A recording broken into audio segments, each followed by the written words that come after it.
We are live here. So this is our last live stream of the year, doing our wrap up of December and then kind of looking forward to what 2021 has for the cannabis industry. Now, we're going to wait for the room to fill up here. We've got about maybe 1.5 minutes until the live stream officially starts, but I wanted to hop in a little bit early, let everybody know what's going on, how things are going. So check it out. If you are calling in, let us know where you're calling in from, what city, what vertical of the cannabis industry you're in. Are you a cultivator, a manufacturer, distributor, retailer? Are you an ancillary business? Are you someone waiting to get into the industry, working your way to get into the industry? Let us know, drop that into the chat. And again, this is the last live stream of the year. So but get started here, listen a minute, a little bit more. I'm excited. There's a lot of big stuff that happened in the cannabis industry during the past, 30 days since our last live stream.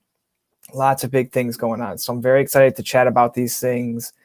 Really cool stuff. So again, we'll start at the top of the hour, give maybe 30 seconds here for people to come in. I see people are jumping into the room here. We're everywhere right now. Instagram, Facebook, Twitch, YouTube, lots of different platforms. Connect with us on all the different platforms. If you don't follow us on LinkedIn or Twitter or Instagram, our email list, hop into there. That's the first place to know about all these different developments. But it is the top of the hour, so let's go ahead and start with our live stream today. All right.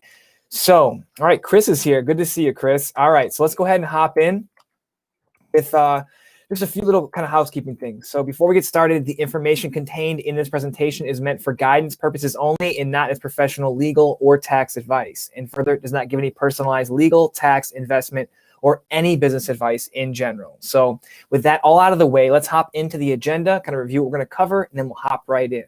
All right. So first, we're going to go over the big industry developments and things for the cannabis industry over the last 30 days, covering topics from licensing and regulations, legal updates, tax updates, as well as finance and M&A.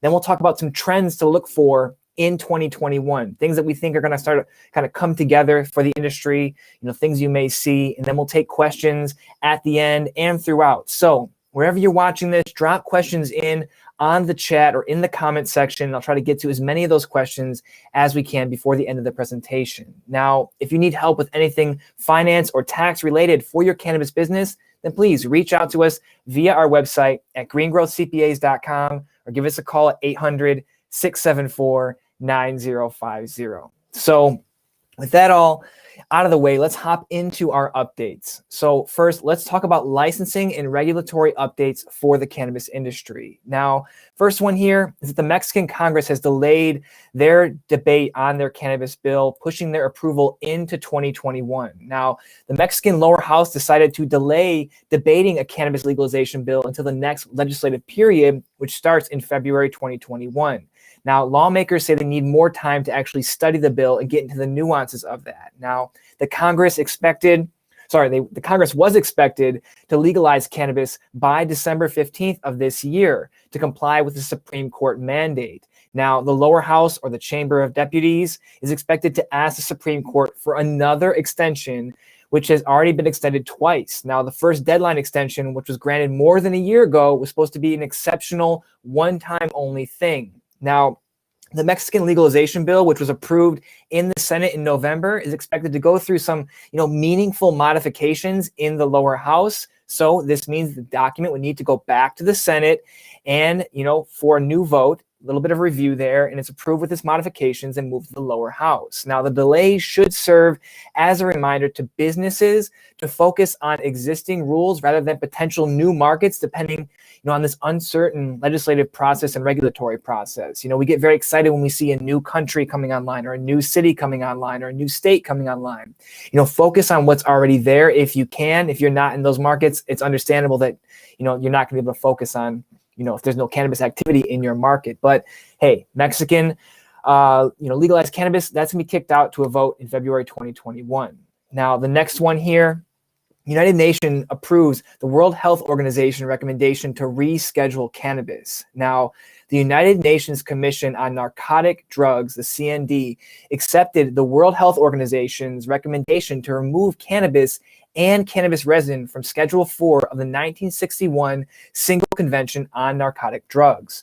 Now, the historic vote in Vienna could have far-reaching implications for global medical cannabis for the global medical cannabis industry, ranging from regulatory oversight to scientific research, which is very, very critical at this point here, into the plant and its uses as medicine. Now, the passage of Recommendation 5.1 carries broad symbolic significance for the medical cannabis industry, as it could help boost medical cannabis legalization in efforts around the globe now that the CND has tactily acknowledged the medical utility of the drug. And yes, the US did vote yes on this matter. Now, in the US, the drug is a Schedule 1 narcotic, meaning it has no medical use, or it says that it has no medical use. As a user, if you are a user, you may see some medical benefits. Now, this should hopefully start kind of a domino effect, which let's build into the next article here. The US House passes a historic bill to legalize marijuana at a federal level. Now, we made an entire video about describing the difference between legalization, decriminalization, and rescheduling. You should go ahead and hop back and watch that video. Legalization isn't really the word to be using with the MORE Act here, but let's go ahead and review what happened with the MORE Act this past month. Now, in a groundbreaking vote, the U.S. House of Representatives passed a comprehensive bill that would remove marijuana from the Controlled Substances Act and end the federal government's decades-old prohibition on the plant. Now, lawmakers, in effect, voted to legalize marijuana by approving social justice-focused the MORE Act, the Marijuana Opportunity Reinvestment and Expungement Act, by a margin of 228 to 164 after just an hour of debate. And a handful of Republicans did vote yes on the measure. So, there is bipartisan support for this bill here.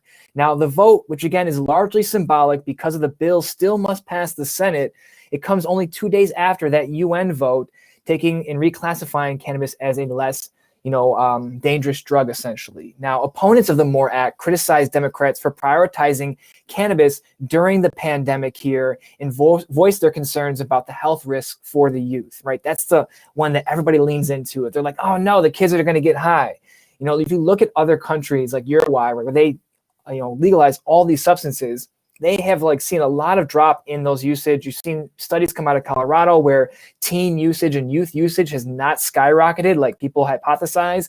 That's not what's going to happen, or we think is not going to happen for the most part. People that are sophisticated and can look into the details and not run on fear. Now, however, the vote for this will prove to be, emblematic unless Democrats gain control of the U.S. Senate by winning the runoff races in Georgia on January 5th. Now, in the very likely event that the MORE Act dies in the Senate in the current legislative session, we'd have to start over in the House in January, and that's probably what's going to happen. That is what's going to happen. This is just kind of what's going to be here, but it's good. It's symbolic. It keeps coming up, right? At least it's not being shoved under the ground here. So I'm happy to see that. Now, let's hop into the next one here. Israel is going to legalize recreational marijuana starting in 2021. That's at least what they're giving a look here. Now, the global cannabis industry was thrilled to see that Israel already plans to legalize recreational cannabis, joining the ranks of Canada and Uruguay, countries that have already done this on the national level. Right? Mexico was going to be that third one, but potentially Israel beats them to it. Now, recreational cannabis is still illegal, though, but Israel decriminalized cannabis use in late 2017. So as you start to see more countries hopping on, this could put some type of political pressure on the U.S. to, be a little more open with their laws regarding cannabis here. All right, let's jump into some stateside stuff. Now, Massachusetts, this came out, I think, just yesterday or the day after, yesterday or today, actually. Massachusetts has greenlighted delivery-only cannabis businesses. Now, a new plan to allow delivery-only cannabis businesses in Massachusetts could result in big changes for entrepreneurs in that state. Now, Massachusetts Cannabis Control Commission has approved changes that would enable new licenses for standalone cannabis delivery businesses. The goal of the change is to make the state's cannabis system more diverse, essentially. Now, not everybody's very happy about this change. Think about it. If you get a dispensary and you put all this money, you have to buy prime real estate, essentially, compared to a delivery-only business, you're very deep, and it's going to be hard for you to be profitable versus these delivery-only businesses, right? Essentially, the proposal has set up a battle at the state level that could end up how these battles typically end up in the courtroom, and nobody wants to be in the courtroom. It's expensive and it's slow and it drags the industry through the mud. Now, the situation in Massachusetts raises yet another issue around cannabis delivery, which has already gone through a local official versus state official kind of tiff in California. You've seen these kind of fights, right? And state leaders there eventually had to override local officials and allow delivery into these cities. California delivery lawsuit was essentially that cities don't want anybody bringing deliveries into their city. They're going to prohibit or have some kind of, no cannabis allowed type thing, but they'll still take their sales tax if they want it. But at any rate, we're starting to see these types of things here. But the previous rules that were in Massachusetts only allowed third-party delivery companies to contract with existing brick and mortar dispensaries to deliver their products, much like the, kind of like an Uber Eats type of model or DoorDash, right? Now, under the new rules adopted by the CCC, a delivery company could set up their own business if they have warehouse space that meets state standards for storing cannabis. Then they could take orders and deliver directly from their own supply and not rely on contracting out with a dispensary. This is really, really, really big here. So we'll see how this all shakes out and what happens with this. But I think this will probably end up in the courts, but hopefully that these delivery-only businesses prevail and create that diversity in the cannabis industry. Let's hop into the chat and see anybody from here. All right, Cindy says she's in the processing industry in Northern Cal. Mark here is talking about, I got a question. We'll hop into your questions a little bit later, Mark, about a dispensary. Can you establish a dispensary as a co-op? We'll talk about that in a little bit here. You got John Wright from Southeast Alaska, province in Wales Island. We have some news about Alaska, just about how booming the industry is there. And then we've got Sharon, my best friend from Denali. I love it. I love that you show up every time here. And cool. And Kirk, you said not true. Them dispensaries will be grandfathered in. Not sure what you mean by that. This has got nothing to do with those dispensaries not getting a license in Massachusetts. This is more about that these dispensaries don't have to, or the delivery businesses don't have to work with dispensaries. There's a new type of delivery only license. This has nothing to do with the current dispensaries. They're pissed off. That's what it has to do with it, but it has nothing to do with their licenses here. All right. And got some more here. Nice. Cool. So let's go hop in back to some updates here.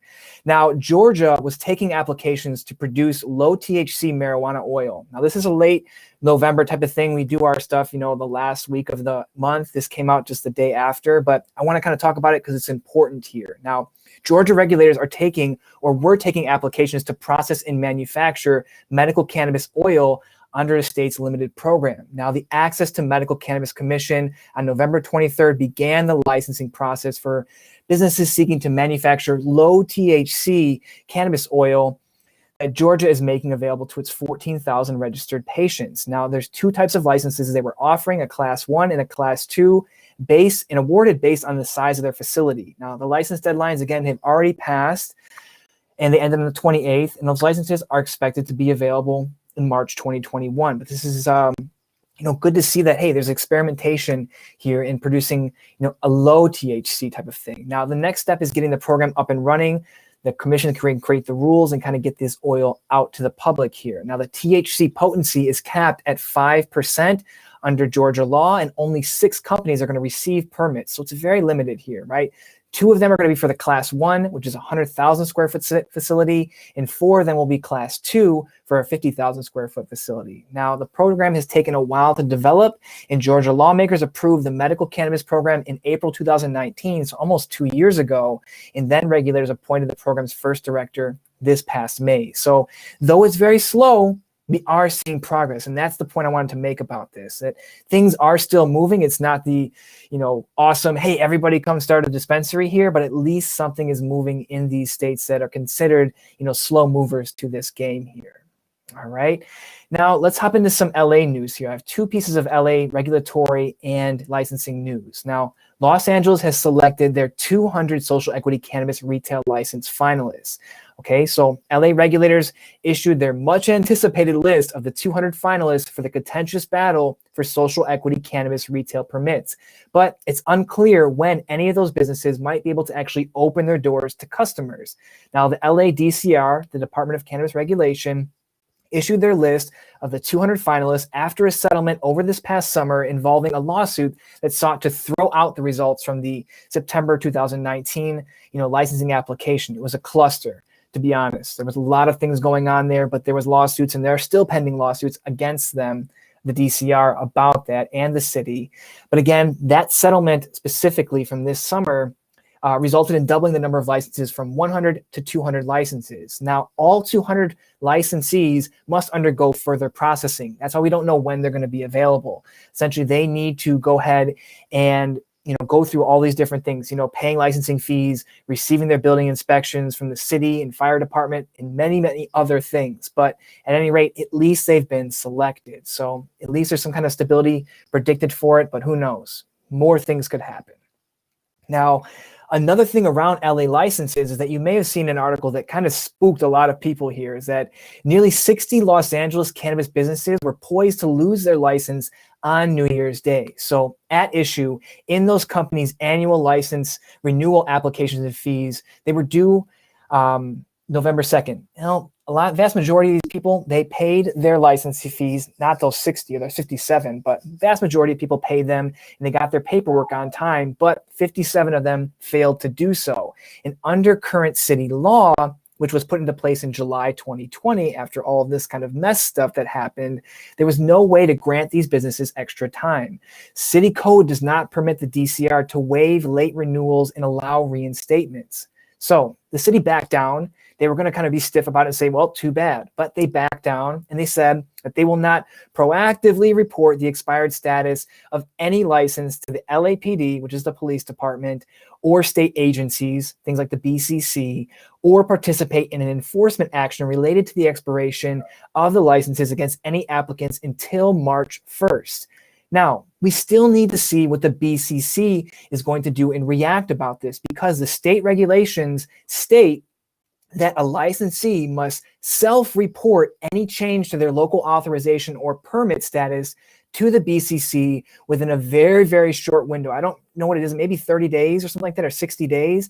At any rate, it's probably less than that 90-day window that they're giving these licensees. And the regulations also say that the operator cannot do business with a revoked local authorization. So the question remains, what good does it do if the city's not going to proactively report it if the licensee is still guilty of not self-reporting this change in their license and halting operations? So maybe they look the other way, but this is going to set a huge precedent, and more rules could be bent for the future. We'll see how this shakes out.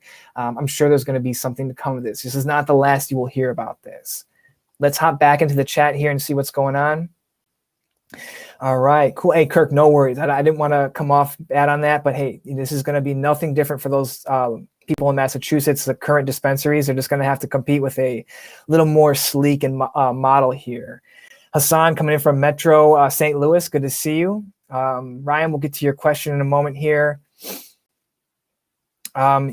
We'll just answer the question here. Ryan asks, is Cal Cannabis denying retails based on oversaturation rules? Now, Cal Cannabis is not going to be the one doing that. It's going to be your local authorization. The city will potentially say, hey, there's undue concentration. What does undue concentration mean? It means that there's too many businesses in one area, and you can't, as a business, kind of get your fair market share. Now, you look at other states, look at like Oklahoma, there are sometimes 3 dispensaries in the same strip mall, and no one's, complaining about that. So we'll see how that shakes out. Lisa here, Lisa from Kenai, Alaska. We have a manufacturing facility. Great to see you. Thank you for joining in. Ryan's calling in from Sacramento with a manufacturing facility. Lisa, good to see you. All right, cool. So let's hop back in here to the rest of these updates, or more of these updates. Now, one of the ones that's kind of, heartbreaking to a certain extent, but not, because there's a good reason for doing this. New Jersey legalization. Okay, now November 3rd, voters legalized to approve recreational cannabis. Everybody was happy about this. Now, legislative leaders in New Jersey, Governor Phil Murphy, said that they agreed on a compromise to establish a state's recreational cannabis market, and a vote to implement was going to happen on December 17th. Now, the process of legalizing cannabis has hit a roadblock now that the Murphy administration is objecting to the legislation that creates the framework for selling the cannabis. Now, Governor Phil Murphy, speaking during a news conference, said that there are some technical but important things we're trying to wrinkle out on legislation.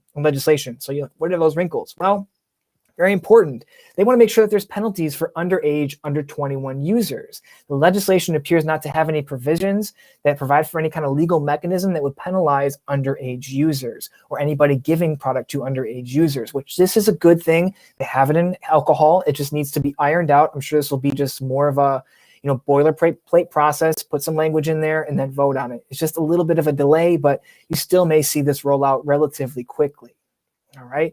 Another update here on the regulation side is that medical cannabis edibles production are set to launch in Missouri. Right now, you may not know this, but not all products launch at once. Right, legalized cannabis is not meaning everything that has THC in it can go into the market. There are some markets where you cannot buy smokable flower, and this is real life. Right, so in Missouri, we're actually going to start seeing edibles hitting the shelves here, which is a good thing. And there's only 86 processors in Missouri right now. So, we'll see how this shakes out, but those first that actually launch their edible brands are going to be able to get some kind of stronghold in front of customers as like kind of the first one, right? Is new clients, new customers, new markets, they're very impressionable, especially if they find a brand that they love.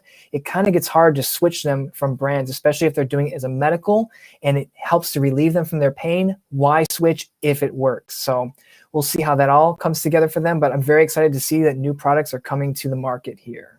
Now, let's hit on the Arizona legal market expansion because there's already cannabis in Arizona. But what we saw here is that we went through the whole legalization thing, right? On November 5th, we kind of did a debrief. And we said it's going to be about 145 to 160 licenses. Well, about 120 of those are going to be grandfathered and granted to existing medical cannabis operators in the state. But there's going to be about a dozen available for underserved rural communities and counties, essentially these cannabis deserts. Now, that's according to state regulators who also said that they're confident that they're going to meet the business licensing timelines despite the kind of macro, environment that we're all in. I don't want to say the code word kind of thing, but you know what's going on in the whole world here and all the issues that we're facing. But that means that recreational cannabis sales could start as soon as March 2021, in less than 5 months after voters have approved it this past November. Now, the health department issued the first draft of the recreational cannabis business regulations last week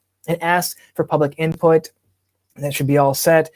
But again, under that, they said there are going to be about a dozen that are open, and the license fee is going to be about $25,000. Actually, sorry, the application fee. The license fee was not stated, but the application fee is going to be about 25 grand. That's just the fee to apply. That does not guarantee you a license. So this is big money. This is big business. Those 12 licenses could be worth a lot of cash. So we'll see how that comes together for them. I wish all these states much success in their programs. Now let's talk about something a little bit more, building on that UN vote, is that the US House and Senate passed bills to expedite and expand medical cannabis research. This is critical to creating, more acceptance in our communities for cannabis. Now, this month, the House and the Senate passed a groundbreaking bill to reduce barriers and expand scientific research into medical cannabis, a move that could be critical, again, to convincing Republican lawmakers to support broader cannabis reform. We need hard numbers. We need some data and some evidence and some research.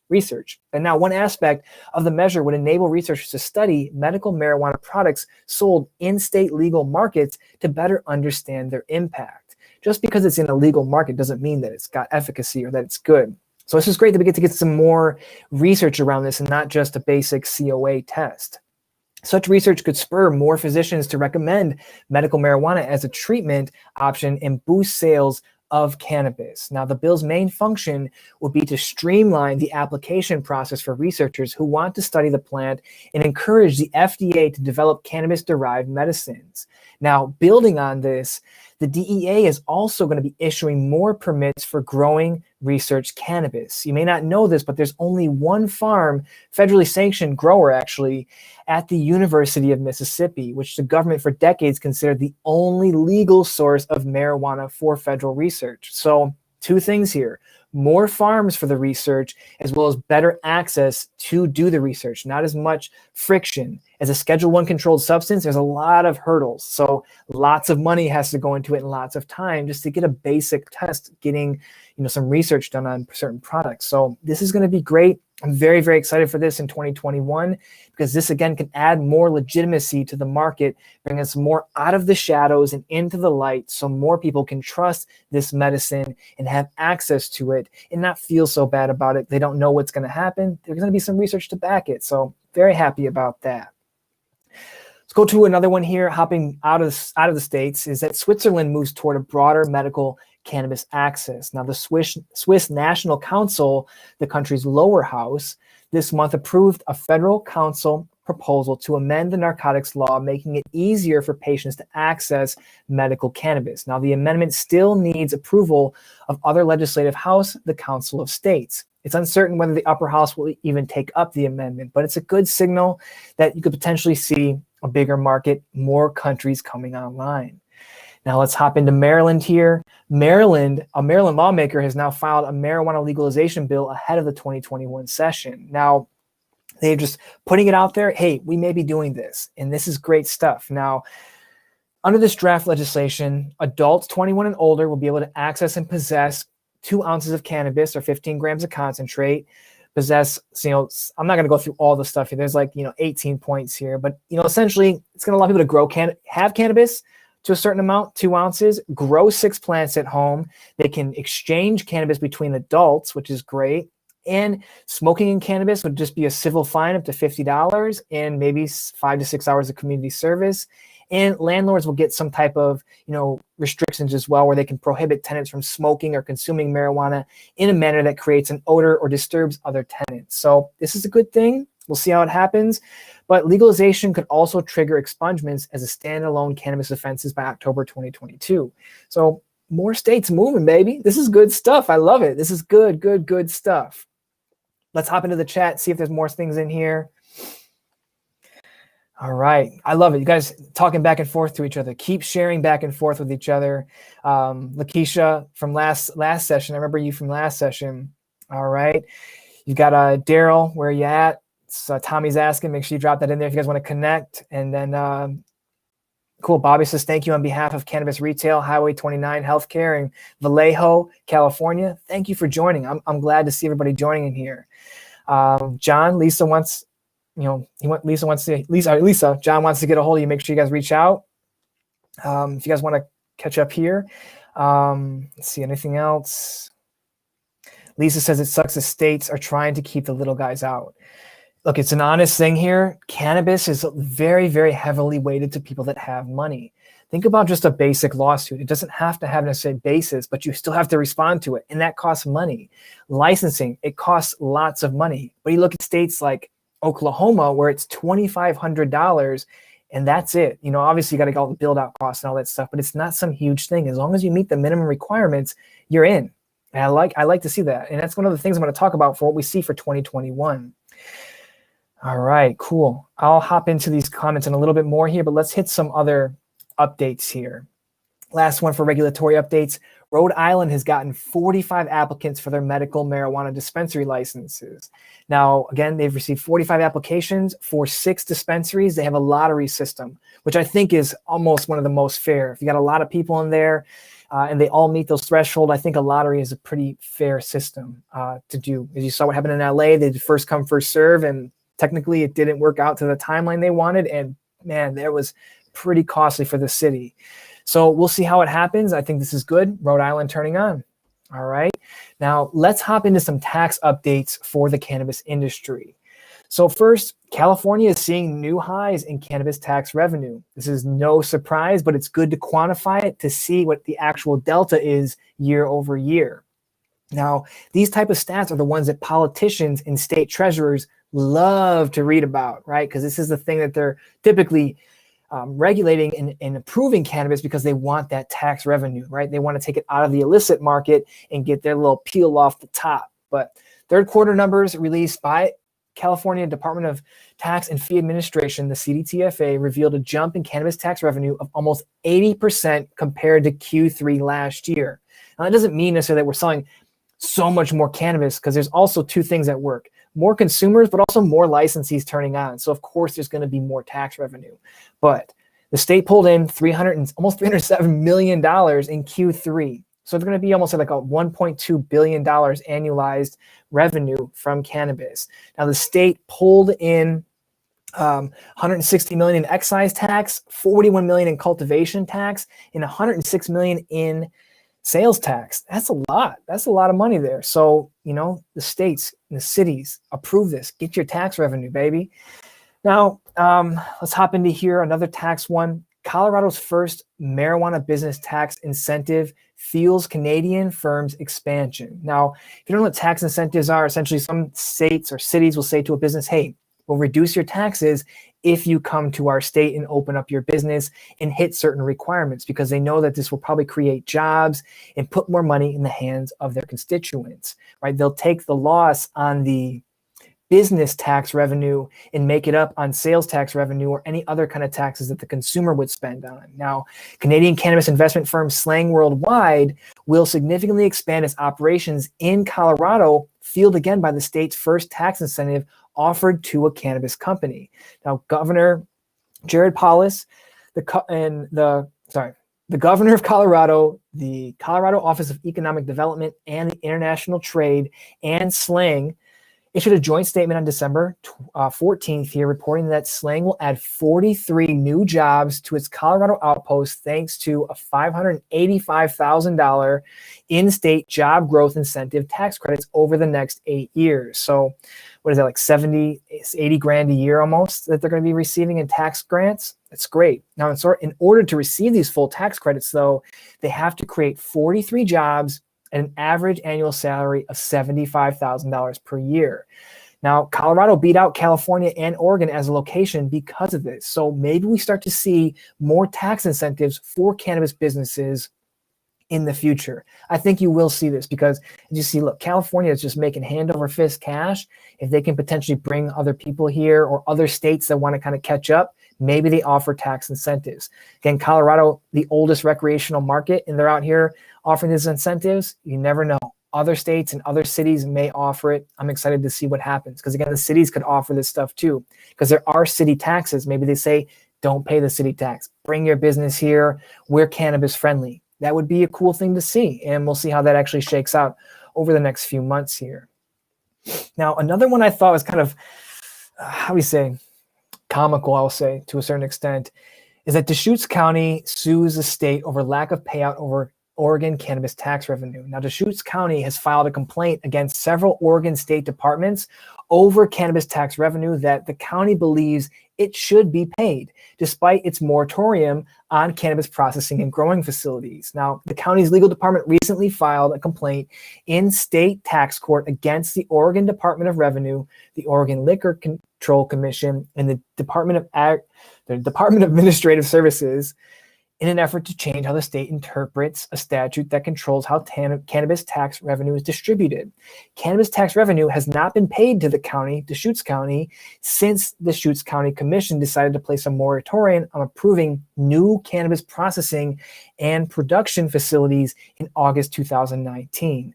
Now, in the November election, residents of that county voted to uphold this moratorium, meaning no new processing facilities, no new growing facilities will be permitted in the rural part of the county. But because of that moratorium, Deschutes County is ineligible to receive this money or future tax revenue because a county can only receive this money if they allow all licensed recreational cannabis activity to take place within the county. So, they want to say, oh, we don't want any more businesses, but we want the tax revenue. Come on, there's an incongruency there. You can't just have a little bit and not take it all. So you've got to be able to open to all sides of the conversation. They want the revenue, but they don't want the hassle or whatever they're going to say about it. But at any rate, this is what I'm seeing. And I don't think it's I think it's the right thing to hold back that money. This is a personal opinion. This is not representative of the business here, but this is my thing is, hey, if you're not going to play ball, you ain't going to play ball. And we ain't playing ball either. So just some thoughts on that. Let's hop back here into the chat, see what other questions and things we have here. One question here is, so is this a good place to learn about investment in the cannabis business? Yes, this is a great place to learn about investments. We have hundreds of videos on YouTube, a lot of them for the investors as well, right? If you're playing the public markets and you want to get into stocks and doing all that, look, we don't do technical analysis, so we don't do too much of the nuances for each company. You may want to go and watch other business podcasts or videos about that, but we talk about investors, due diligence, right? What do you look for in a cannabis company that is a winner? You're looking at your team and this and that. We go through all these different things. So this is a great place here to check out, should you be investing in the cannabis industry? And if you are investing, what should you look for as an investor? All right, let's see here. Any other questions? There's a lot of people in here. Thank you for joining in. All right. So I was reading through all the there's a lot of chat back and forth, so I like to see that. So Lisa says states can make regulations that make it affordable and sustainable for their state. Alaska did. Exactly. Alaska did. Oklahoma did. Other states are doing this, right? I kind of talk about this almost every live stream. True social equity is going to be when you can have everybody has access to it with the money that's already in their personal bank account, right? When you have to go raise $1 million to potentially start and get a licensed cannabis business, that's not social equity. That's forcing a potential business owner and operator to sell equity in their business just to get a shot at it. And that investor does not have to even play a material part in the operation. They're just the money guy or gal. And that's not necessarily fair. In my eyes. So we'll see. I think more states, and that's what I'll talk about and kind of the things we see for 2021. I think more states are going to go the Oklahoma route here. All right. Anything else here? All right, good. I love seeing you guys chat back and forth with each other here. I'll hop back into the updates. Let's hop into some legal updates for the cannabis industry. Now, first one here is that anybody in California, stop what you're doing. Don't look at anything else. You need to pay attention to this. This is very, very important. This new California cannabis health warning label requirement could potentially trigger a bunch of industry lawsuits. Now, health warning labels will be required for all cannabis products sold in California starting January 3rd. There's already a label, but there's more things you need to add to it. And it's a mandate that will likely require or create a big wave of product liability lawsuits targeting cannabis and hemp companies, right? Not just cannabis plants. Hemp companies are still going to be active in this. Now, the warning labels are designed to alert consumers to the possible impact of marijuana smoke and THC. Labels have legal roots, dating back many, many decades. So Proposition 65, if you live in California, you've seen everywhere these little signs. Everything in this building is going to cause cancer, okay? Proposition 65 was a California law passed in 1986 that requires states to publish a list of all the chemicals known to cause cancer or birth defects and call for a placement of consumer warnings on all product labels that contain a chemical on the list. Well, guess what? Delta-9 is on that list, and marijuana smoke is on that list. So once the state, mandate goes into effect in early January, all products that contain marijuana smoke, create marijuana smoke or contain Delta-9 THC, essentially every product on the market, must have Prop 65 warning labels on them. Now, the new requirement covers hemp-derived CBD products as well. And people that we've been talking to in the legal space, they're saying that such a mandate is often not enforced by the state regulators. They're not going to go look at every little product, but private plaintiffs and attorneys, ambulance chasers or, people like that, they are going to go and enforce this. Brands and businesses that don't know about this because they're so busy taking care of other things are going to be in deep with these lawsuits. You see the ones with the the text message lawsuits that are coming across everywhere, specifically in California, a lot. I think they're the TCPA lawsuits. You're going to see a lot of these kind of labeling lawsuits. So make sure if you are selling products that they have this Prop 65 warning. There's two of them. There's the abbreviated one that and there's a longer one. So make sure that you have the specific warning for your product here. All right. So again, California retailers take initiative in not just the retailers, product owners. If you're making products, manufacturers, make sure this stuff is on your products. You don't want to be caught up in one of these lawsuits. They're expensive. They likely settle out of court, and they don't settle for cheap. right? Who wants a $20,000, $50,000, $100,000 bill when all you have to do is print some new labels or just trash the product and call it a loss and get it on with your life, right? Let's go to the second one here for legal updates, that there's a federal lawsuit seeking to snuff residency rules for Missouri cannabis business owners. Now, a federal lawsuit was filed this month seeking to overturn state rules requiring Missouri residents to own the majority of a company operating in the medical cannabis business in the state.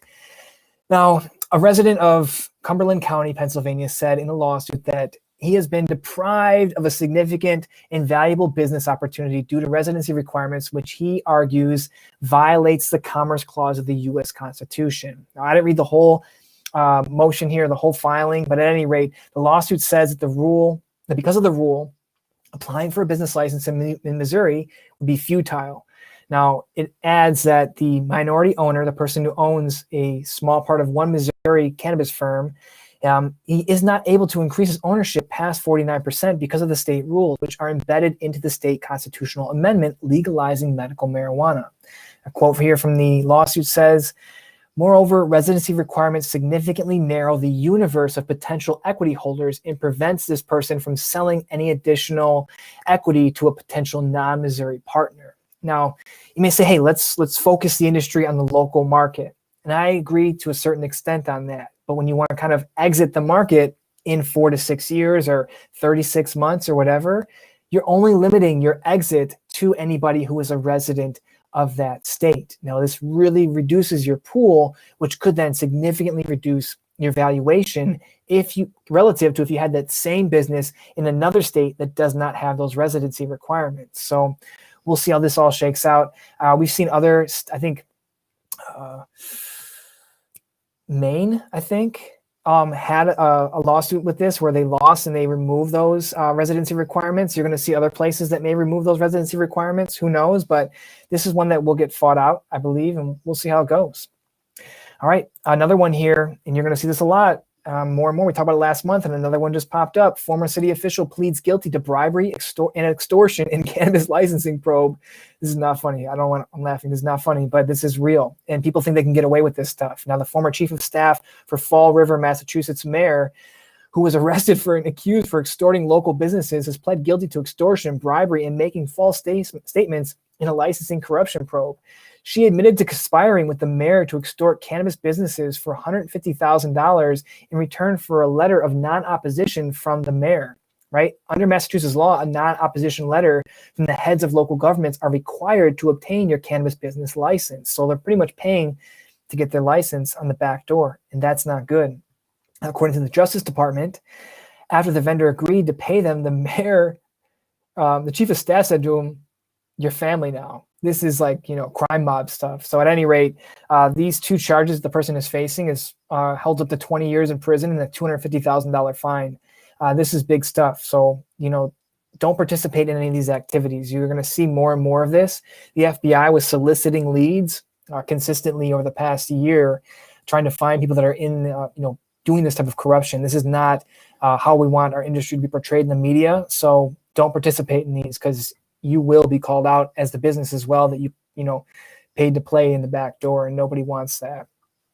All right. Another one here I think is, IP, intellectual property. You see this kind of last month we talked about Hershey's suing a group and other groups being sued for labels and things of that nature and kind of looking like another company. But at any rate, cannabis giant Canopy Growth claims ownership of an oil extracting technology and sues GW Pharma for patent infringement. So, cannabis oil, right? Sticky oil, THC, CBD oil, things that go in cartridges. To make that cannabis oil, processes include liquid carbon dioxide extraction of ingredients, okay? And anyone in this lawsuit is essentially saying that anyone using a particular CO2 extraction method is using technology owned by Canopy Growth and potentially owes them money. And the company claims in a recently acquired U.S. patent, potentially a blockbuster lawsuit. Now, not everybody uses CO2 extraction. It's not the most popular method for extraction, but sounds like Canopy went and bought a patent, is now trying to enforce it, and that is, probably not the way it's going to work. Well, who knows? I don't want to say yes or no. I didn't read the patent, right? Patents are, when you see patent lawsuit or you say, oh, that's a great idea, you should patent that. There are so many things out there called prior art that could potentially invalidate a patent.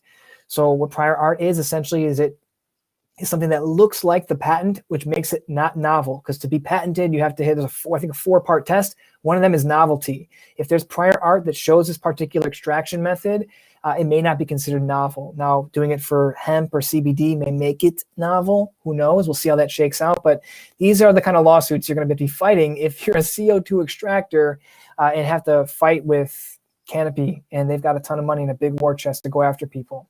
Let's hop here at Instagram. Some people are asking questions. So what's new with New York legislation? We are, from the last update from November, we saw that Cuomo saying that they want to go ahead and try to get this done in 2021. I think this is, and we'll talk about this, kind of our things to look for 2021. New York is going to come online, right? Pennsylvania is going to come online, right? New Jersey's coming. All these other states in the Northeast are coming online. Why would they want to facilitate and allow interstate people moving back and forth, moving this, the COVID around from state to state? Why not just create a local market? So I think that that's what's going to be happening with New York, and I think they'll do it through legislative action. Let's hop into the other chat here and see what's going on.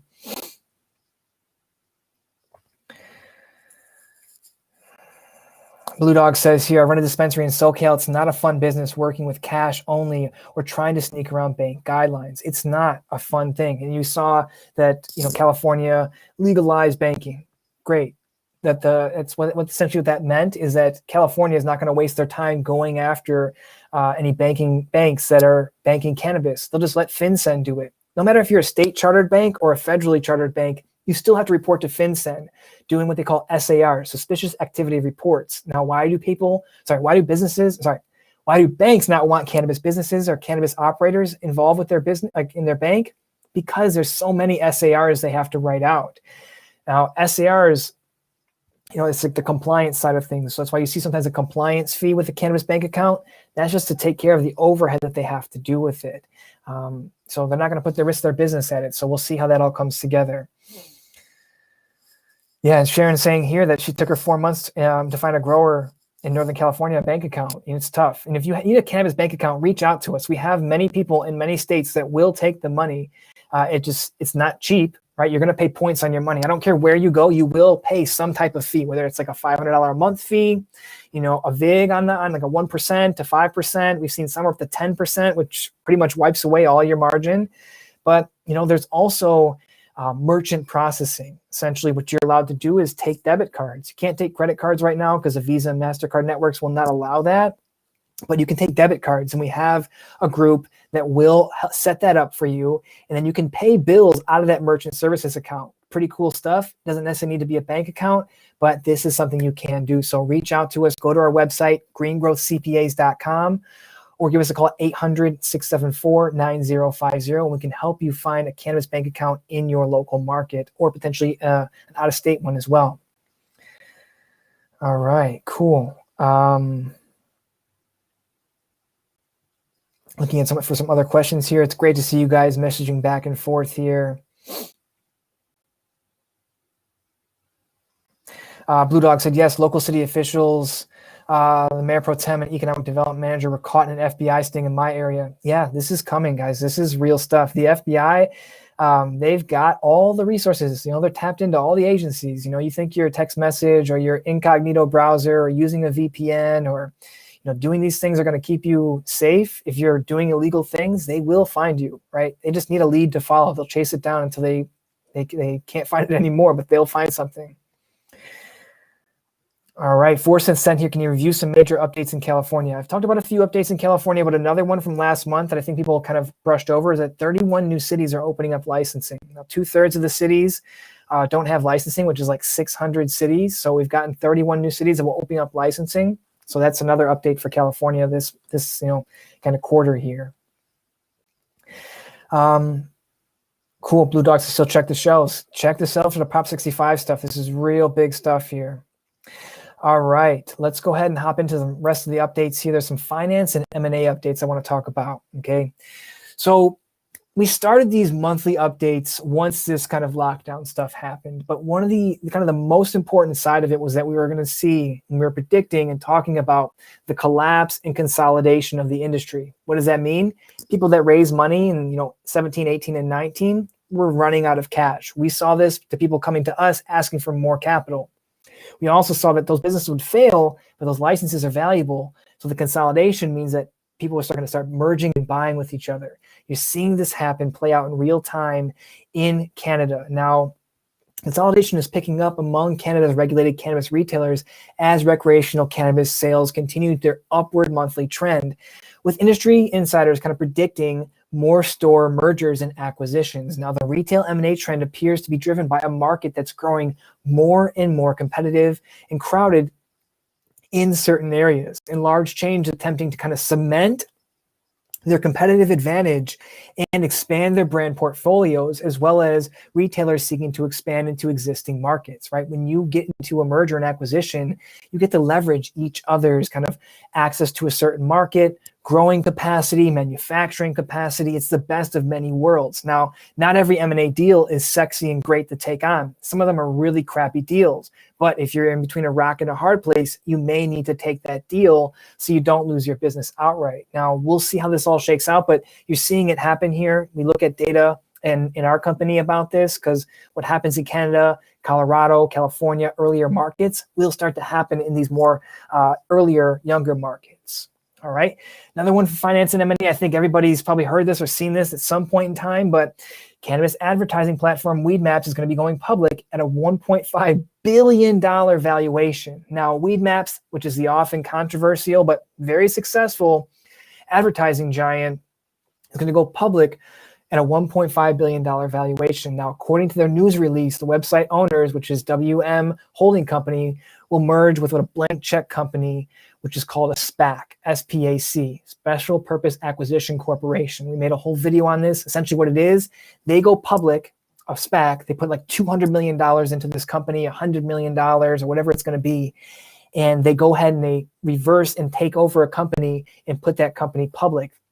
So Weedmaps here is going to be going on the NASDAQ, a publicly traded company. Now, the released noted that the transaction will provide up to $575 million of gross proceeds, including $325 million through a fully committed common stock public equity transaction. Now, Weedmaps' history in recent years has been a lot of controversy. I love to, poke at them. Hey, you've been in the business for long. You can take it here. But I just want to talk about here is that they were, advertising illegal cannabis businesses, unlicensed cannabis businesses. Now, it's very hard for licensed businesses to compete because they have to pay taxes, where the unlicensed do not. California state authorities sent Weedmaps a cease and desist letter in early 2018, ordering the company to stop advertising these illegal cannabis shops and cannabis businesses. As a result, Weedmaps then began requiring California state numbers for all the registered businesses this past January. We saw, though, in January, I didn't check the rest of the year, was not a thing, but like on the third week of January, logged in, they were still advertising illegal businesses. Now, Weedmaps was also the focus of a grand jury subpoena investigation in 2019, and it's in its investors presentation for this Special Purpose Acquisition Corporation back in here.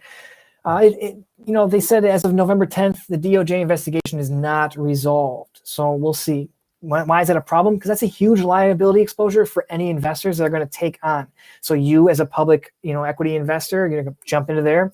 Know that there is still a very, very large DOJ investigation on them. But hey, it could go either way. The company could fold, they could get punched in the teeth, or they could just get off scot-free and things are fine. You don't know who they know. They might just know somebody in the DOJ that can just push things along, we'll say. Now, to me, it looks like the founders and early investors, they wanted their liquidity. They wanted an exit. They at least wanted to lock in some profit or some gains because they don't know how this is all going to shake out. At least get some money, right? If you're a private company, not in the public markets, your shares don't have much liquidity, and your ability to sell, because you can only sell to accredited investors.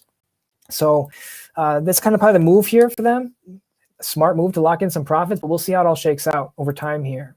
Now, another one you may have seen, that's Subversive Capital Acquisition Corporation, the largest cannabis SPAC in history, announces a transaction with Jay-Z, Roc Nation, Caliva, and Left Coast Ventures. Now, the New York-based group has acquired 2 California cannabis companies and hired Jay-Z to foster their social equity in the industry. Now, the company is purchasing Caliva and cannabis investment firm and producer Left Coast Ventures, 2 very, very big names. Now, the purchases will create a new parent company, TPCO Holding Corp., and include a $36.5 million worth of equity commitments from new and existing shareholders, according to their news release. Now, in terms of the transaction, which is expected to close in January 2021, were not disclosed, but we'll see how it comes together here.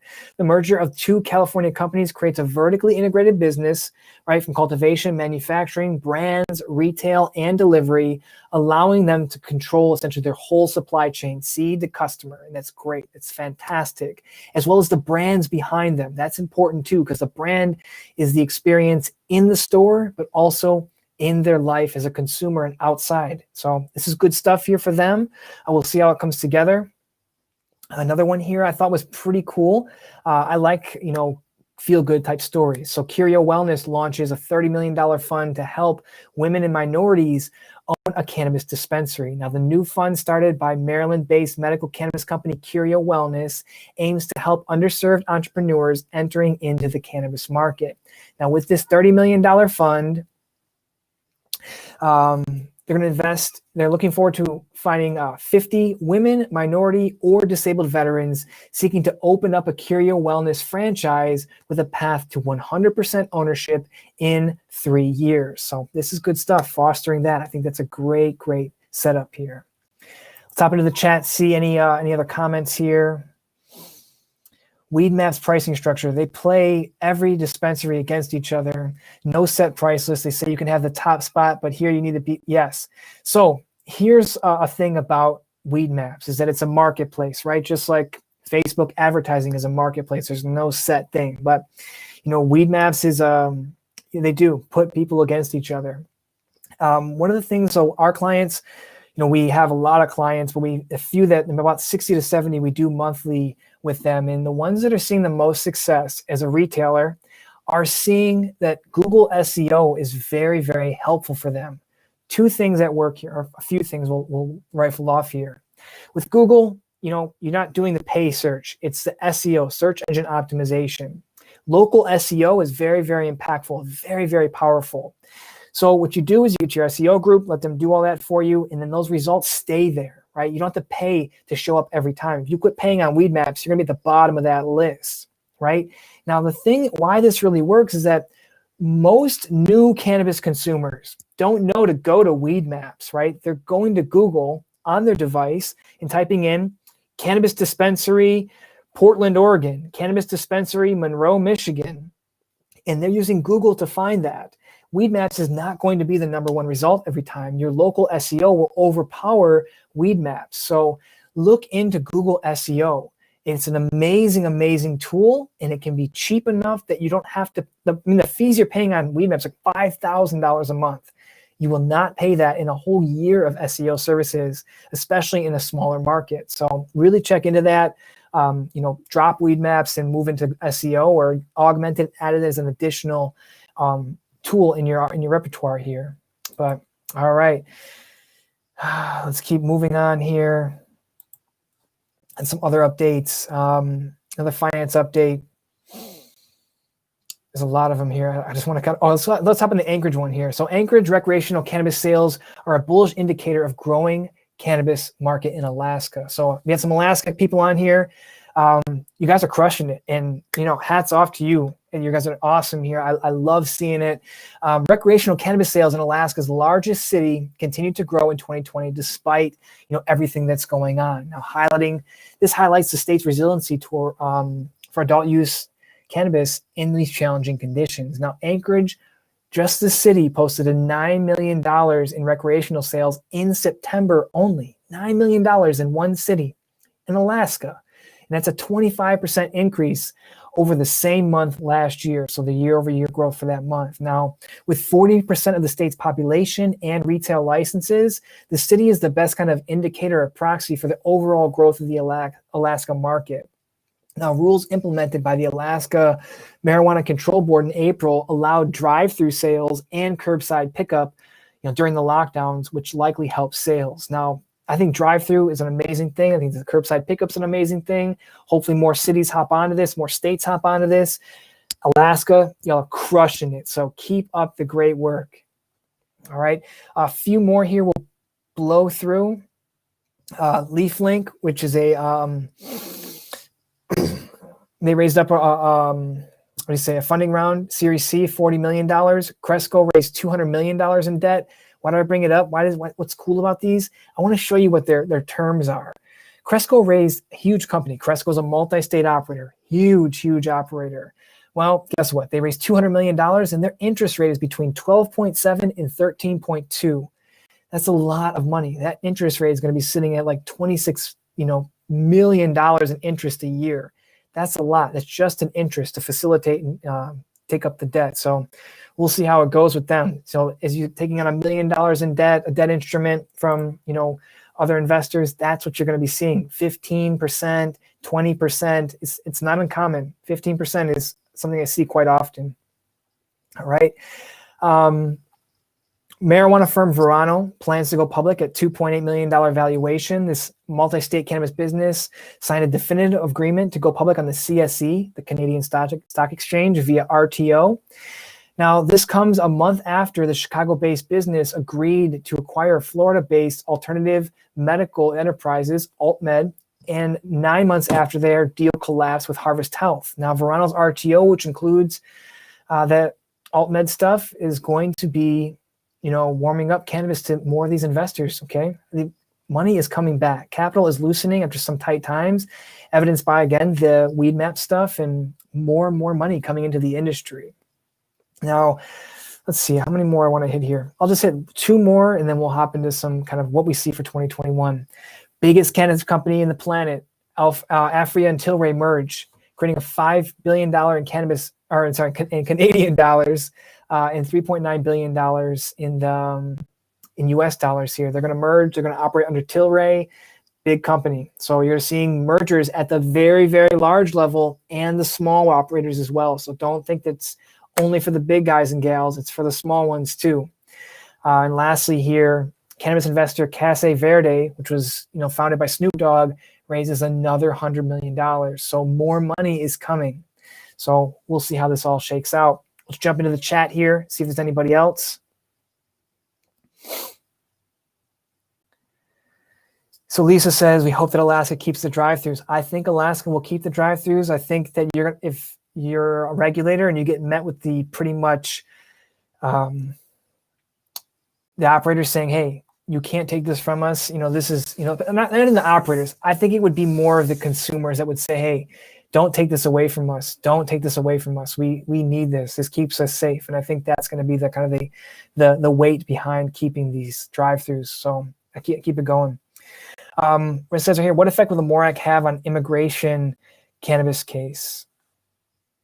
I'm not sure of the immigration cannabis case you're talking about. Are you talking about exports and imports of cannabis or what? Because I'm not sure specifically of a specific immigration case. If you have one, I can look up the case here on Pacer. But let me know what you're saying over here, and I can hop into that if I can add value. I may not be able to, but who knows? All right, so let's go ahead and jump into what are we going to see for 2021 in the cannabis industry. Now I'm going to talk about a few different aspects. I'll talk about the industry overall, I'll talk about mature markets, and I'll talk about the younger markets. So first, the industry overall, I think you're going to see M&A will be some of the hottest stories, the biggest stories coming up. You've seen those major deals we talked about, Aphria and Tilray, all the other ones, SPACs, and many other deals. Now, investor acceptance is increasing in the cannabis industry. People want exposure to it. Family offices want to put a 5% allocation to get exposure to the cannabis industry. This is going to be happening more and more. Now, operators that raise capital and have been operational but not operators that raise capital and have been operational but not financially efficient will have to consolidate and merge with other operators if they want to keep their business, right? Cannabis is a financially hard business to stay in. Growing great cannabis is not enough anymore. Cannabis is not novel. It's not the only thing you need. Having excellent financial protocols is essential for staying alive in the cannabis industry. And companies will pivot their focus to generating positive cash flow and show a viable business model to investors and allow them to raise at Series A if they've only done angel, or Series B, Series C. You have to show that you can be profitable. If you're not profitable, you will burn up all your money and someone will come pick up your license for dirt cheap and you're not going to be happy. Now, how do you stay profitable in the cannabis industry? Make sure you have a tax plan. That's where all the money gets eaten up. I think the effective tax rate for cannabis businesses is like 70%, whereas any other normal business, C Corps are capped at 21%. So you're paying like 333% more than any other business. So make sure you have a tax plan to reduce that from 70 to maybe 50 or even lower, right? You need a CPA to make that happen. Now, the second thing we see is that the tax man is coming. Now, we're going to be hitting a threshold in California. There's a 3-year threshold, and essentially the de minimis threshold, saying that the CDTFA and everybody else, they know that there's enough tax liability out there now to start going fishing. So you're going to see all the tax authorities, specifically the sales tax authorities, they will be coming. Now, Peter Mantel was the one who kind of really put me up on this. He's got great information. You should go look up Canna Taxware. They do great stuff there. They help with sales tax, because with California, there's something that's not in most states. Origin versus destination rates for sales tax. And I guarantee that most delivery operators are not calculating their sales tax for destination and origin. And if you're messing up on that, the tax authorities will find you. They will fine you as well. And you're going to be in deep. So make sure you're paying your taxes. Have a review of your taxes done.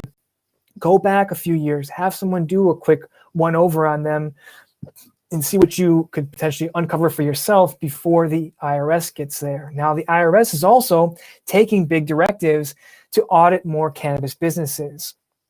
You saw the Inspector General report that came out for the Treasury. We did a whole video on it. I broke it down, and pretty much the Inspector General of the Treasury told the IRS, which the Treasury, the IG is their boss, and said, do a better job. You guys gals can go out there and find more businesses to audit. All the information of these people is public. Make sure you go find them, right? So it's an easy way to catch you is like not filing your Form 8300s. If you've not filed them in the 15-day window, it's an easy way to catch you. One misstep and you've opened yourself up to a ton of liability. So the tax authorities are coming. That's what's going to happen in 2021. Another one here for the industry overall, I think we're going to start seeing greater public acceptance. So this isn't obvious, but I want to just kind of point some things out. Things like this. The NBA is not going to be testing players for the upcoming season, and they may make that permanent. You've seen or you might even see a Super Bowl commercial this year.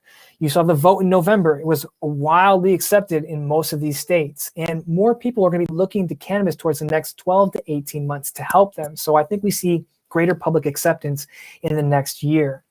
Now, one thing that might kind of bring you down is that I think we're going to see no material changes in legalization, decriminalization, or rescheduling. Essentially, there is no, well, not low. I don't want to say no. There's very, very little financial incentive for the U.S. government for national legalization. The federal government is already collecting a huge amount of taxes, and even more because of 280E. And that's no matter if it's legal or not. You have to pay taxes on income, whether you get it legally or illegally.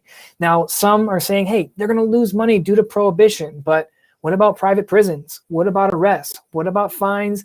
And what about grants for enforcement of these laws? Now, what you see is the MORE Act that would decriminalize it, but that would not make an open market at the national level. So it's still decided up to the states. Now, why add more legislation and muck up the waters for regulators and politicians? They would rather just have the states take the win and, be the good guy for a little bit. But I don't see, any kind of really big material changes there. More states will come online, that's for sure. And that'll be more revenue for the federal government. They don't have to get involved to make more money. And again, they're making a disproportionate amount of money already because of 280E. Now, you may get some political theater, but no one's going to stick their neck out there just for cannabis only. There's I think $10 to $15 million in federal lobbying efforts compared to hundreds of millions of dollars for pharma, alcohol, tobacco. So who knows? I really don't think you're going to see much material changes. You may see something kind of tucked in omnibus legislation, but cannabis is not top of mind for most people right now. That's one of the things that when you're in an industry like this, all the stuff that you consume is cannabis. So you think it's important, but it's only important to the people in the industry. And it's still, we're at just the tip of that iceberg. Right? There's still so much more that needs to be shown. And I think that research bill that passed is going to be the real big spearhead that we can lean on. Now, last one here for the industry overall, I think that multi-state operators, MSOs, are going to crush it this coming year. The limited license markets are very, very enticing for MSOs. They can take a huge market share very, very quickly and have the capital to essentially crush the smaller individual competitors because they have a bigger war chest. Now, cannabis companies are beginning to reap benefits of building these high capacity in these high growth markets. Things like California, Florida, Illinois, Massachusetts, Pennsylvania. And in the process, they're becoming more focused and, in effect, more mature. Now, more companies have shed assets in the less desirable markets. If you saw our interview with Vireo Health, they were dropping assets to kind of focus on the better markets. They're just dropping their losing bets, essentially. Now, investment remains tight versus years ago, right? Because there was like, wild west of capital. Anybody could get some money.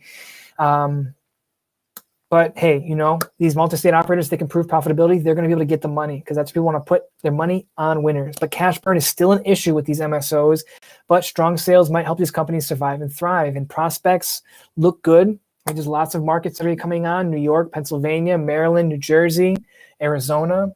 Who knows? We'll see. But I think MSOs are going to crush it this year. Now, let's talk about some kind of predictions. Actually, let's hop into the chat real quick. Anybody here? All right. San asks, what are your recommendations on SOPs for financial controls? The book is this thick. It's huge. There's so many standard operating procedures. If you look back at some of our blog posts, we have cash handling procedures that we've, not all of them, but some of them. There's lots and lots that go into it. I'm making a video coming up on due diligence for internal audits, which will go over a lot of these policies and not SOPs essentially, but I guess processes, but not the full step-by-step. But look out for that video. It should be coming out in the next week or so. But there's a lot of processes. And if you need help with your financial protocols, please reach out to us, head to the website, or give us a call, and we can walk you through all these SOPs as an engagement with our group.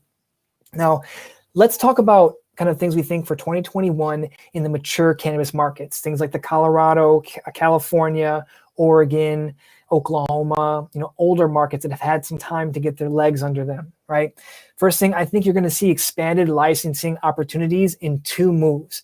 You're going to see additional licenses in current cities that are already open to cannabis, as well as cities that have banned cannabis will then open their doors, right? There was 31 ballot initiatives passed in California just this past election. You know that the governments are hurting for tax revenue, and that's the main leg they lean on to get this stuff passed to their constituents. So I think you see that happen in these more mature markets. There's going to be a lot more licenses that come online. I think you're also going to see more sophisticated products and consumer preferences, essentially smarter customers. Dare I say we are entering into cannabis 2.0 or cannabis 3.0. I think I would say more of a 3.0. Wild West was one. I think kind of the 16 to 20 was 2.0. Now we're getting into 3.0, where true institutional capital is coming in, very smart clients and customers, sophisticated products, right? Different carriers, different product lines, better branding. Hey, you may even see the Fendi of cannabis being born this year. And I think that is a bold prediction, but I think we see that happen this year. Now, another one of these mature markets, you're going to see incredible pricing pressure. What does that mean?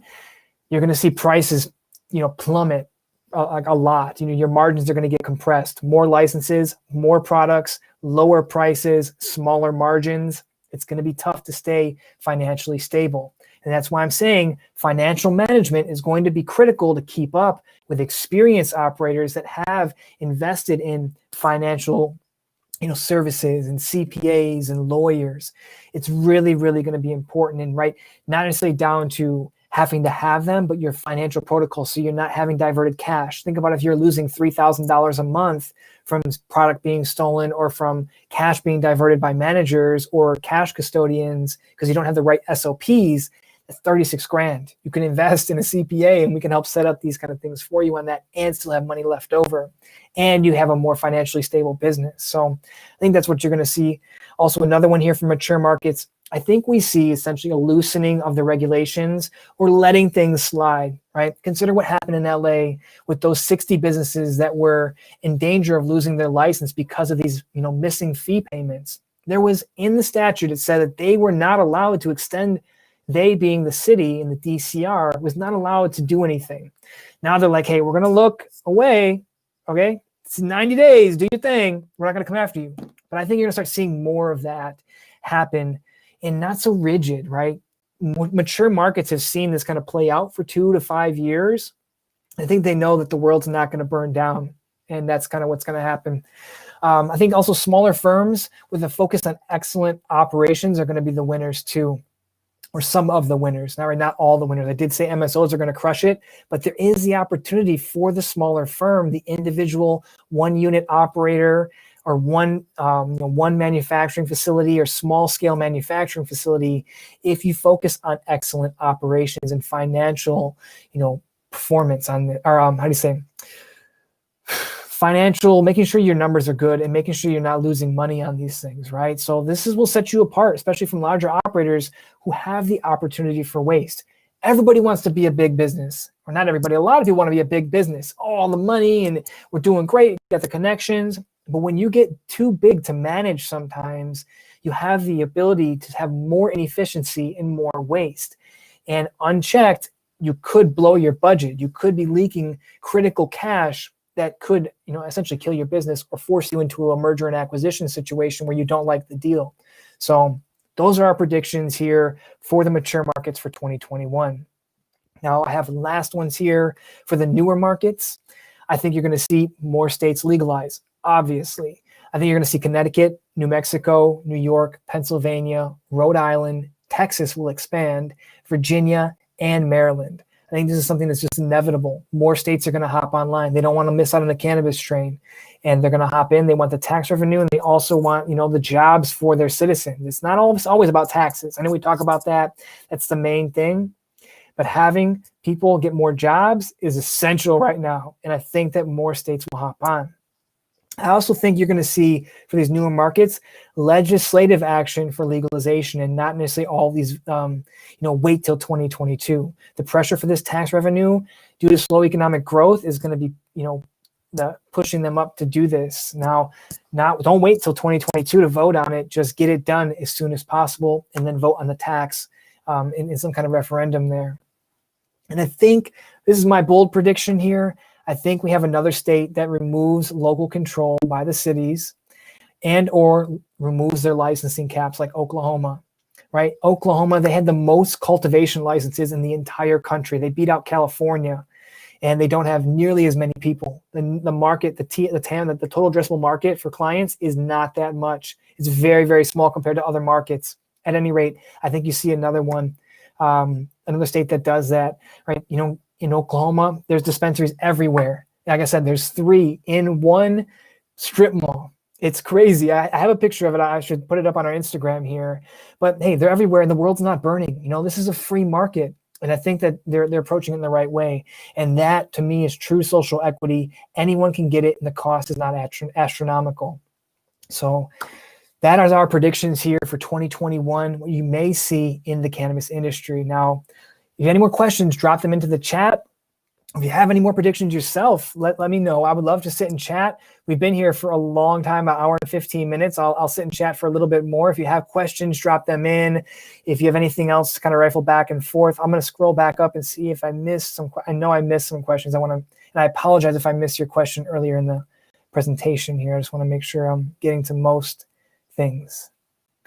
Right. Still looking here. All right, so Lisa asked, I'm wondering if Texas could become legal for recreational in 2021. Seems to be a possibility. I think they go with a medical route. I think they'll expand their medical program. They do have a medical program. It's very, very, very, very, very, very small. I think you'll see them expand that out. I don't know if they're going to do recreational. I don't think that that's going to be the move for them. See anyone else here that I missed? All right, so Mark asks here, if you were to start a cannabis venture, what segment would you choose? Dispensary, delivery, CPG, which is consumer packaged goods, manufacturing, or ancillary services? Great question. You should do what you're good in. Don't do it just for the money. Do what you're good at. If you can't keep a plant, alive, your house plant alive, don't be a cultivator. All right, you will not be successful. One of the things is that if you do it for money, you're not going to work hard at 3 a.m. when it gets tough. And when the cannabis industry is like eating glass every day. It's really, really tough. So do what you're good at. Do the business activity, whether you're a great people person and you like working with the general public, get into the dispensary and work directly with the consumers. If you love science and tinkering around, maybe manufacturing or cultivation is your move. If you're great at logistics, go into distribution. If you have a skill outside of all those kind of main verticals, then go ahead and try to say, how can I add and pivot myself into the cannabis industry? For example, if you're great at, doing artwork, do artwork focused solely on the cannabis industry. Work with a branding house, work with a creative house. If you're great at finance, hey, join Greengrow CPAs. We're always hiring. We cannot find enough great people to work with us in our business. Do what you're good at. Don't just only do it for the money. Granted, there has got to be money there, but don't have that be your main reason, because when it gets tough, you're not going to push forward. And someone who loves the industry and will eat that glass with a smile on their face will beat you 7 days of the week. So that's my hot take. And that's not just with the cannabis industry. That's with everything. Do what you love. They say find your passion. Yeah, I know you got to make money, but do what you're passionate about. I'm passionate about making these videos. That's why I love my job. I love doing this, so that's really my advice. And don't just follow the money. Do what you love and you'll find success over time. Jurisdictions obtaining ability to run FBI background checks. Seems like the FBI is not granting these. To be honest, I do not know about the FBI background checks and their ability to do that. I know that you have to go through live scan. I'm not sure how detailed that specifically is, but I know that at least that's happening. I don't want to act like I know what I'm talking about. I don't on the specifics with the FBI stuff, and I don't want to just pontificate like I'm the man. I know everything. So if you reach out to us, send me an email, our group an email, admin@Greengrow CPAs, or go to the website, drop that in there, and I'll make sure someone follows back up with you, Cindy. I can ask my team as well and see if they have some access to that information. Again, I don't have that information, but great question. Let's see here. Any other questions? Drop them in. I'd love to chat more. I should get some water here.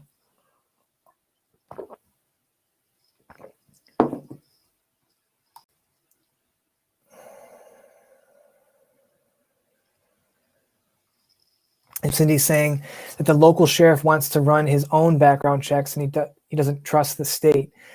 I don't know what the laws and that kind of stuff are around that, and what your local regulations are saying about that. I mean, when you start getting into privacy, it's a very, very hairy game there, and that's something you're going to have to work with a lawyer on. I'm not, again, this has got no legal advice in this presentation here, but my recommendation would be to seek legal advice to, if you're trying to protect something that's totally legit too. But speak with a lawyer. You'll have some confidentiality if you engage them and see what can happen with that. But I don't know about the background checks and how detailed they get and granular with that. But you will have to, when you go for a licensing application at certain levels, whether it's the city or the state, they'll ask you to disclose all of your criminal, convictions, charges, things of that nature. So essentially everything will be coming out over time. It's just like, hey, can they get into the case file? And that's not, you may not want them to get into the case files. It sounds what it sounds like, but who knows? You see like South Dakota, how do you say this one? The sheriff deputies were suing to stop the legalization of cannabis, so there's a lot to go on with the legal side of things that need to be ironed out. That's one thing that potentially a national legalization could kind of create some streamline and like similarities between all the state laws. But when you do something like that, you also leave legacy players out of that too. And when we went from Prop 215 to 64, there was a lot of people that were super pissed off in California, and rightfully so. And you're not going to make everybody happy. And that's the kind of hard part about this, is that this has been like an industry that has not had guidance in their handheld for enough time, that you have very big competing groups that want different things. And everybody just wants to, I think everybody wants the consumer to be happy too. So that's all I want to say on that. Brandon says here, do you see Colorado as one of the states to increase the amount of licenses they approve in 2021? Yes, I do. I think that, they're going to want more and more money. I don't see any reason why a state would not want to have more licenses. Again, these mature markets are going to, and that's what I said, the more mature markets are going to add the licenses on there because they've had the time to iron out any, wild details that weren't working in those first few years, and they're going to add more. I think they add more. That's my bold prediction, is that you're going to see a loosening of these regulations in the mature markets and just add more people in, as long as they don't really put incredible undue concentration. Now that's an opinion, because I think undue concentration, who cares, but I think that that'll be the limiting factor, is the undue concentration. That's the argument they're going to lean on. So in California, it's 700 feet, which means you can't have a cannabis business within 700 feet of another one in the same vertical, I believe. And I might be wrong, but I remember, I don't do a lot of the regulations on the licensing side, but I think it's like 700 feet or 650 feet. And that'll be the limiting factor. And that'll be the one that, lawsuits will start to come up. So adding more licenses does not mean that this is going to be an easy thing. Legacy operators, people that are already in the industry, are going to be super pissed too, because they've got a captured market. They thought there were going to be 62 licenses and they knew what they were going to have. Now, if you add 100 new licenses, say it's 62, right? You're already at 62, you add 62 more. Not just that you're going to have more competition, but you've also devalued their license potentially by more than 50%, because there's also the kind of the winger there that, hey, is the city going to add 50 to 100% more licenses every year or every 2 years, which makes the long-term prospects of that license not so much. The value is not that high.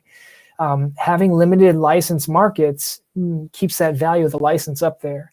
But also you look at states where it's not legal to sell licenses, especially if you own it as an individual, that it pretty much goes away. That's why you want to put your license in an entity and then change the owners of the entity, and that's how you get rid of your license and your business. So that's a hot take on that. But yeah, I do see Colorado adding more licenses. If you guys got more questions, drop them in there. This is good stuff.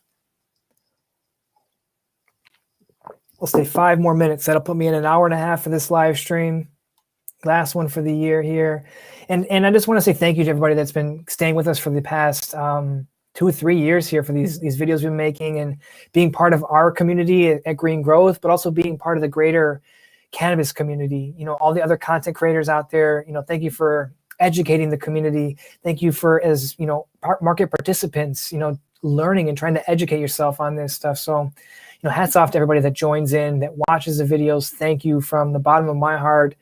I really appreciate it. I know every other content creator does. I know every other business out there appreciates the community aspect of this. So right on to all y'all. All right. Any more questions? I'll wait around. I don't have any other ones here. No one sent in anything early because it's probably the holiday season. I can understand why people don't want to probably reply to emails. But let's see, any other updates I had. I have another one here, another update. Planet 13. Dispensary in Las Vegas. It's freaking massive. It's huge. You should go check it out. At least Google Planet 13. There's a lot of cool videos on it. They reported revenue of $22.8 million for their third quarter that ended September 30th, 2020, with an adjusted EBITDA of $6.2 million. This is huge. This is amazing. I love that dispensary. I think it's like what we could have all wished for.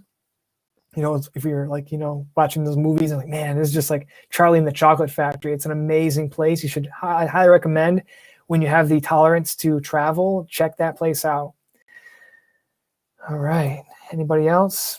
Yeah, the phone number, Cindy, the phone number, and everybody else, our phone number is 800-674-9050. Again, it's 800-674-9050. 9050. Give us a call. I think we're our receptionists. We have the office is closed right now during the holiday season. Open back up on Monday.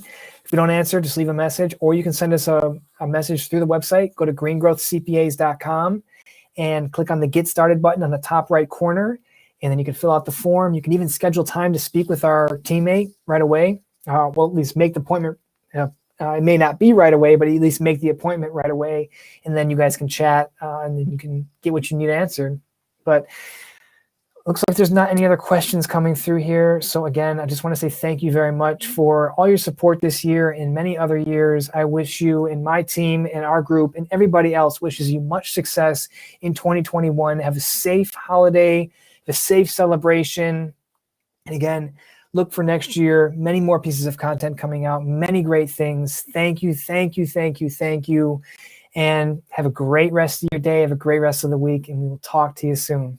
Thank you very much, y'all.